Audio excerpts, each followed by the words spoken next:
For Jurgen Klopp, he's really the stage of his career where he wants to be influential. He wants to be like the Pep Guardiolas, the Jose Mourinho's, the Arsene Wenger's, where he can tell the board, I want this player, bye. I don't want this player to leave the club, keep him. So I think with what has happened with Rodgers, going to Anfield, those will be his terms. Those will definitely be his terms because he wants to succeed. Everyone wants Jurgen Klopp, for a new manager, especially at Merseyside, because with all the talk of this transfer committee, having to have a say in who comes in and who goes out, it stifles you at some point, and I don't think he wants to start on that level. So for Jurgen Klopp, he's going to be coming in. That is if he eventually comes in on his own terms. And looking at him, from his antecedents in Borussia Dortmund, he's a no-nonsense man.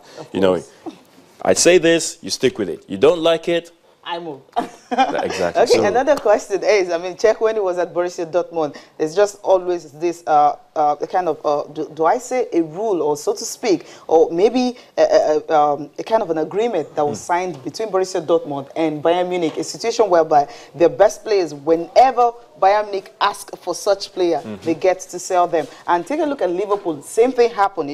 Luis Suarez, of course, had to leave. Steven Gerrard, of course, Ryan Sterling, of course, had to leave. And these are players that you look at. These are actually their best. Like Xabi Alonso also. These are players that have left Anfield. And of course, it's always difficult when every year you get to sell your best asset. Players, someone you feel. But I think for Liverpool, it's not. So It's Liverpool not really. and Borussia Dortmund, it's almost the same thing. Yeah, it's almost the same thing. But I was going to say that for Liverpool, in Liverpool's case, they do sell their best players, yes, but they try as much as possible not to sell to their rival clubs. Okay, you can afford to sell Suarez to Barcelona, but not to Manchester United or Arsenal. Unlike Borussia Dortmund, Bayern Munich will always come, the big money and, players agitated. We want to go to Bayern. We want to go to Bayern. Okay, fine. But this time, I'm sure it's not going to happen this time when why am I saying when? Okay, because we're looking at this week, so that's why the when comes in. Yeah, so it's a big moment for Liverpool, really, and we're watching.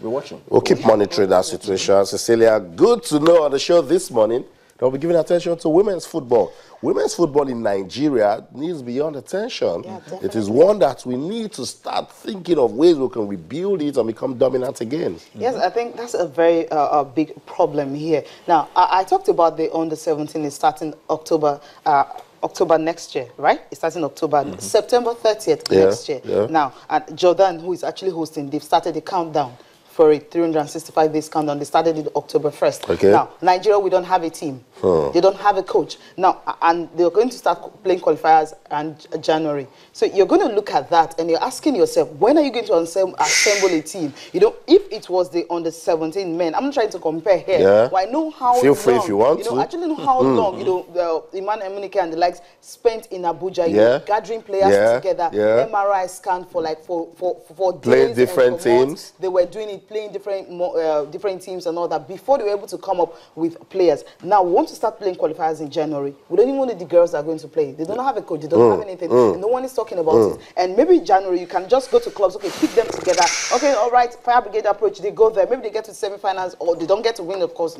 They haven't won it.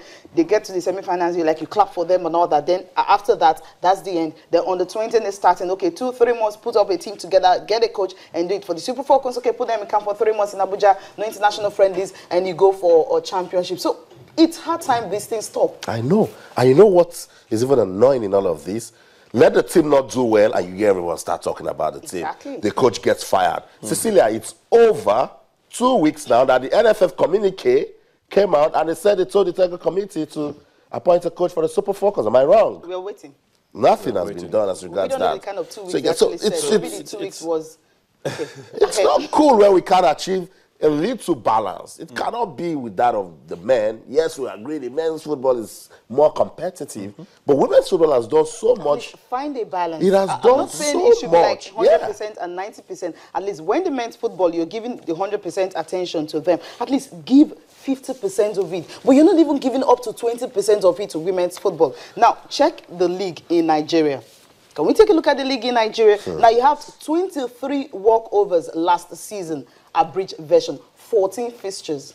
in this age. Yes, of course, this age and time. Of You have Group A competitive football. and Group B, 16 teams, Top 14 division women's football league. Over. Of course, I'm talking about top division, not the second division, even the third division. Now, you're asking yourself, now you have a football federation, you have LMC actually in charge of, of the Nigerian Professional Football League, that's LMC. But in the women's league, you don't really have a board. Exactly. Something like that wasn't set up for it. So I'm saying, if maybe the job is too much for Nigerian Football Federation to oversee the women's league, and of course you have the Dilichike Oyedimon, who happens to be the chairperson of the Nigerian women's league in Abuja. She is based in Abuja and all that. She also is there. Maybe she cannot do the job alone. You can set up a committee just like what you did to the men's league and all the men's league, and see how you can manage everything together for it to be at least, let's just say, maybe 40% close to what we have in Nigerian Professional Football League. That's talking about the men's league. Well, you've said quite a lot, Cecilia. Really exhausted.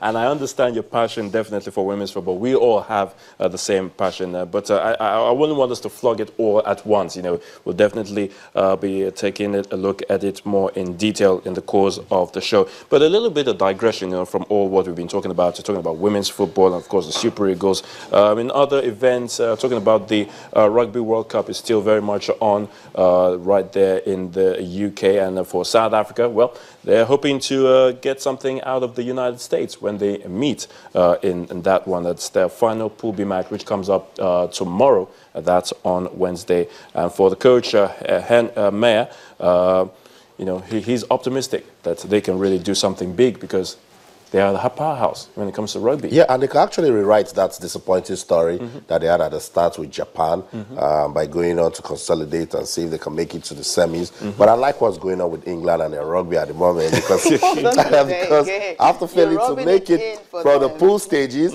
somebody must take the hammer. And that's what we keep saying. So they'll be talking to the coach, Stuart Lancaster. They say, we don't think you can continue with this team because we cannot be hosting a Rugby World Cup and you can't take us beyond the pool stages. So I always wonder, what is it with England whenever they go for big competitions such as this?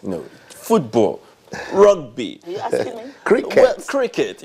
They always find it difficult to get to the final stages. They stop going with your when media. they get to the quarterfinal media, stages, or they just, I don't know. And they have the quality. They have the quality. And they have the infrastructure. The infrastructure they have is there. everything you But this you need media to hype, impress. this pressure, always built up by the media, just.